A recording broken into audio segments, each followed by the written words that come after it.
Bwana, ukikaa Nairobi bila kuwa makini, unaweza kupoteza pesa, simu au hata taarifa zako binafsi bila kujua. Watu wengi wanafikiri wanaijua Nairobi vizuri mpaka ile siku wanaangukia mtego. Leo nakuletea visa 5 halisi vinavyoonyesha makosa ambayo watu wanafanya kila siku jijini Nairobi na jinsi ya kujilinda kabla ijawa zamu yako. Karibu sana hapa Mizuka Media. Hapa tunakuletea ukweli wa mambo yanayoendelea Kenya na Afrika Mashariki kwa ujumla. Kama unapenda habari za ukweli, lifestyle na matukio ya kijamii, basi hakikisha umetufollow na umesubscribe. Kwanza kabisa ni onyo kutoka kwa mwanadada mmoja aliyeshia uzoefu wake kuhusu biashara katika eneo la Eastleigh, Nairobi. Amesema kosa kubwa ambalo watu hufanya ni kujaji mtu kwa muonekano wake. Nairobi mwizi anaweza kuvaa vizuri kuliko wewe, inaweza kuwa mwanamume au mwanamke, na wakati mwingine wanafanya kazi kama timu. Kwa hiyo kwa ufupi, usiamini mtu haraka hata kama anaonekana mwema. Eastleigh ni kunoma. Eastleigh ni kunoma my friend. Kama unaenda kufanya shopping Eastleigh, be careful. Waizi wamezidi. Waizi wamekuwa wengi. Tena hata mwenye anakuibia simu na usiseme ni mwanaume ama ni mwanamke, wote. Nakwambia maskini, kuna mama aliibiwa kila kitu. Pesa alikuwa anaenda kufanya nao shopping, subhanallah, wamekata bag yake na wembe ikaenda. Everything, pesa yake ya shopping amen. Oh mama, simu, pesa, yani wamekata kibeti. You know the time ambao wanakata kibeti ni wakati gani ambao umefaa kujichunga? Saa zile unaona watu wanasukumana, watu wamekuwa wengi, unasukumana karada. Bro, let me show you something. Saa zile unaona watu wamekuja wamesukumana, labda umebeba begi kama hili. Unafanya hivi, unashikilia bagi yako hivi. Unaona hivi ndo unashikilia bagi yako. Saa ile ukiona watu wanasukumana, watu wengi, weka hivi kama mtoto mbele yako, kwa sababu saa hiyo ndo waizi wanaiba. Be careful. Kisa kingine kilitokea katikati ya jiji karibu na eneo la Afya Center. Mwanamume huyu anaeleza jinsi wanawake wawili waliibiwa mchana kweupe mahali penye watu wengi. Hii inaonyesha hata maeneo yenye shughuli nyingi Nairobi yanaweza kuwa hatari. Inamaanisha mahali penye watu wengi si lazima pawe salama. Guys, I just received a disturbing report from a certain lady. Yeah, so story iko hivi. Huyu dem na beshte yake walikuwa wanafanya shopping pale vio Naivas branch opposite Afya Center pale Tao. So wamefanya shopping yao safi pale vio, wakaamua kutoka. Wakati walikuwa wanaenda kutoka sasa, wakakutana na certain woman bigi hivi, amekula miaka na mama amekula chumvi, akawa approach, akawaambia yeye ni mgeni Nairobi na wamuonyeshe place wigs zinauzwa. So since this lady alikuwa ameanza ku sense some red flags, akanyamaza, but beshte yake akamshautia, akamwambia we know your games, we know Nairobi games. So this woman wakati alirealize ni kama amemgundua, akaamua kukimbilia to a certain group of women place walikuwa hapo kando. This lady ana suspect au wamama walikuwa pamoja na this woman, nikawa na wako pamoja. So this lady wakaamua kutoka wao. So wakati walikuwa wanatembea a short distance, wakaanza kufeel dizzy, ni kama wanaishiwa nguvu nini. So wakaamua waingie mahali hapo hivyo, wakunywe maji, watulie, ndio waende mtaa. So ndio this time ndio this lady akagundua, wakati walikuwa wanabonga na huyu mama alikuwa amewasongea karibu, na wakati alikuwa anabonga kuna certain ni sijui ni gas ama ni nini walinihale. So hiyo ndio kitu ilifanya wakaanza kufeel dizzy. So wadau, wakati mko pale Tao mnafanya shopping sana hapo hivyo Naivas branch karibu na Afya Center, be careful. Kuna wadau kuna mama wanakama hapo hivyo na mostly wanaangalia wasi piga shopping kibao, cause ni kama wanafanya mambo ya wizi hapo hivyo. So wanakusongelea karibu, na the moment wanaendelea kukuongelesha ni kama wanaachilia gas kwa mapo yako, wanakusongelea karibu kabisa. So ukiinhale unaanza kufeel dizzy, wanakufuata and then afterwards wanakuibia. So be careful manze, wakati unapiga shopping yako pale Tao, usiangukie watu kama hao. Mtu akikusongea karibu ama akikuja anajifanya ni mgeni Nairobi, mostly anakukaribia, don't entertain it kabisa, toka mbio. But cause after all atakufanya mbaya, atakuwekea hiyo gas manze, na utafeel dizzy na atakufuata na kufanya mbaya. So be careful wadau pale hivyo Tao, mostly hapo hivyo Naivas branch karibu na Afya Center. Kuna hao mama ambao wako hapo wanafanya watu mbaya, wakijifanya ni wageni tao. So Nairobi is not for the weak. Be strong manze, be alert. So share this to as many people as possible so that we can create awareness and at least wadau wasipatikane wamefanywa mbaya pale tao, au sio? Kama dawa mine is to create awareness. Alafu kama umehamia nyumba mpya Nairobi, kuna mambo muhimu sana unapaswa kuzingatia na kuyafanya mara moja. Jamaa huyu anatoa ushauri muhimu ya kwamba badilisha taa, jua majirani zako, hakikisha usalama wako uko sawa, kwa sababu mara nyingi uwizi wa nyumba utokea kwa sababu watu hawachukui tahadhari hizi mapema. Nikupea free advice. Unaona, anytime unahamia nyumba mpya, kitu ya kwanza ukifika huko, bulb zote zitoe uweke zako. Kitu ya pili, ikiwa utakuta kuna installed wifi, itoe uweke yako. Kwa nini? Siku hizi watu wamekuwa na tabia baya. Watu siku hizi wanaweka bulb kwa bedroom yako, then wanaacha wameconnect na wifi, na wewe kama mjika unakuja unasema kulikuwa na wifi, kulikuwa na mpaka bulb, na unaanza kuzitumia. Ikiwa huna knowledge ya kufunguanisha hizo bulb, ujue ni kama ziko na kamera, usiwahi zitumia. Kitu kingine, wifi disconnect. Disconnect connect ingine, ama uliset hiyo wifi ndivyo at least usikue recorded. Kuna mtu unaamka siku moja unasikia wewe ndiye unakunywa chai huko.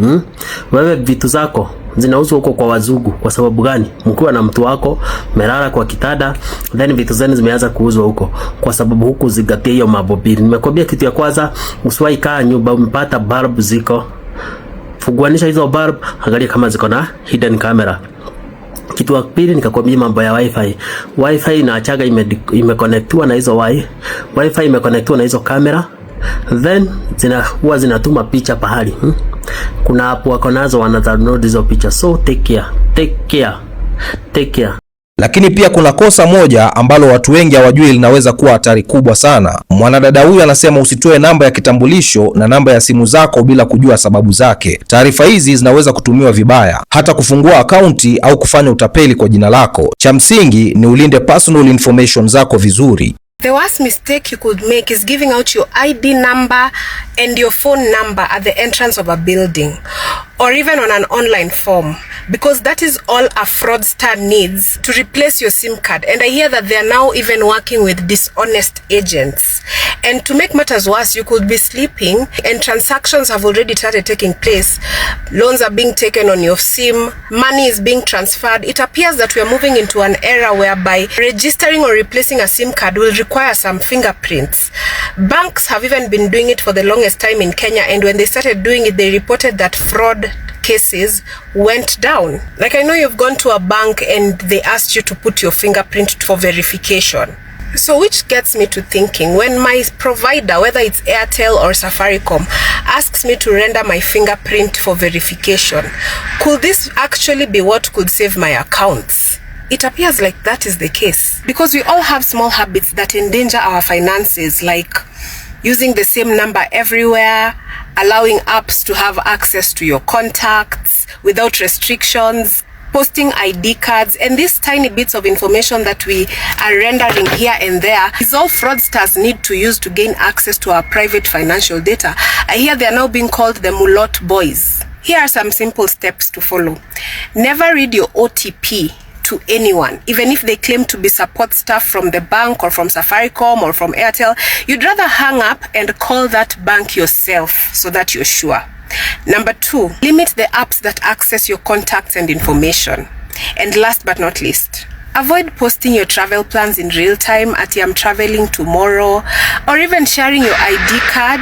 Actually, treat your phone number the same way you treat your ATM card. I'm just saying. Na labda jambo linalojitokeza zaidi Nairobi ambalo ni uwizi wa simu. Jamaa huyu anatoa hatua muhimu za kufanya mara moja baada ya simu yako kuibiwa. Kwa mfano, kublock line yako haraka, kubadilisha passwords, kujulisha bank pamoja na M-Pesa. Hatua hizi zinaweza kuokoa pesa zako. Mwizi akikuibia simu, panic. Kuna vitu mbili zenye ataweza kufanya ndio wewe mwenye unaitrack usiipate. So nataka nikusaidie tricks zenye zinatumika Nairobi ama sehemu yote ya wizi wa simu, ndio next time mtu akikuibia simu unaitrack immediately na unaipata. So let me show you. So mwizi akikuibia simu, unaona kama sasa imerokiwa, ajui pattern yako. So atakuja hapa chini, atazima simu yako hivi, afanye hivi, then ascroll kuja chini, na msiniulize nilijulia wapi maneno. So unakuja hapa hivi, atakuja azime bando zako, azime wifi yako. Unaona? Ame access, na ukumbuki iko na pattern, lakini ame access, ana access hapa juu. So nataka nikuonyeshe jinsi ya kuprevent mwizi asiibe simu yako na azime hizo vitu. So cha kwanza unakuja kwa setting, fanya hivi venye nitakavyo kuonyesha, ndio prevent wizi na unaweza track na kuonyesha venye utatrack simu yako na uipate. Kuja hapa kwa setting, dakika 3 peke yake utakuwa umeelewa hizi maneno. Tafuta setting kwa simu yako. Ukisha tafuta setting kwa simu yako, unaona hata imenileta secure, nilikuwa nimerock Tafuta setting kwa simu yako, kuja simu imeandikwa lock screen Guza hapo kwa lock screen. Ukisha guza kwa lock screen, kuja hapa kwa secure lock, okay? Ukisha guza kwa secure lock, eka pattern yako, eka pattern yako vizuri. Ayo, ukisha eka pattern yako hivyo, so itakwambia lock network and security. Unaeka on. Ukishaeka hivyo, unaona venye nimekuambia hapa, mtu hataki kuibia simu, haizi kuzimia wifi na bando. So hizo vitu zikikuwa on, nataka nikuonyeshe venye unaitrack na upate simu yako.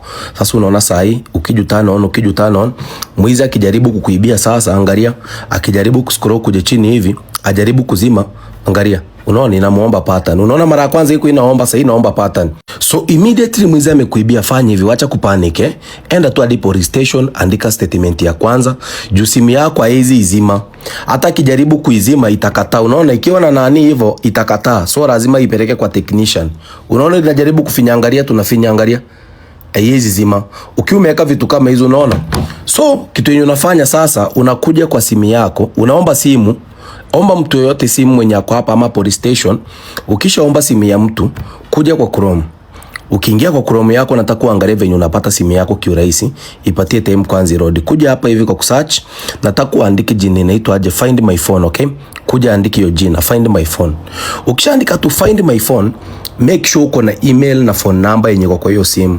Make sure kwa hiyo simu yenye umepewa umeongeza email yako, okay? Ukishaongeza email, guza hapo kwa Chrome sasa. Kila mtu anajuaga email yake, okay? Unaona simu zangu zote ndo hizi, unaona? Hizi zote ni simu zangu sasa. So simu yenye imeibiwa, for example, zenzi kwa hii simu. So simu yenye imeibiwa, for example, nataka kuitrack. For example, hii hapa ndo hii hapa iko hapa, si ndio? Sio hiyo. Ndo hii hapa. Hii ndo iko hapa. So nataka kuona venye na itaringi yenyewe. Unaona ndo ile? Wacha uone itaring. So nikiguza kama hii, unaona kama hiyo. So wakati ninaitrack itaniambia location. Angalia location ndo hiyo. Unaona? Location ndo bado ina load, ndo hiyo. Find my phone, angalia ndo hiyo. Unaona simu yangu iko wapi? Hata ikuwe wapi utaiona. So kisha fuatilia hivyo, kama unajua hizo side hivyo, unafuata pole tu na polisi, mkiwa na pikipiki pole. Then ukifika karibu penye unashuku, kama umefika hiyo location, una play sound. Unaona sehemu imeandikwa play sound. Na hivi ndio DCI wanafanya. Una play sound. So kisha play sound, sikia. Ile simu itaanza kulia. Umesikia? Imeanza kulia. Very simple. Ukiibiwa, wacha kupanic. Fuatilia simu yako pole na step yenye nimekuambia. That's the same trick zenye DCI wanatumia. Unaenda wanakuambia tusaidie nani yako, wanakuomba code fulani hivi, wanakuomba EMI hivyo, vitu kama hizo.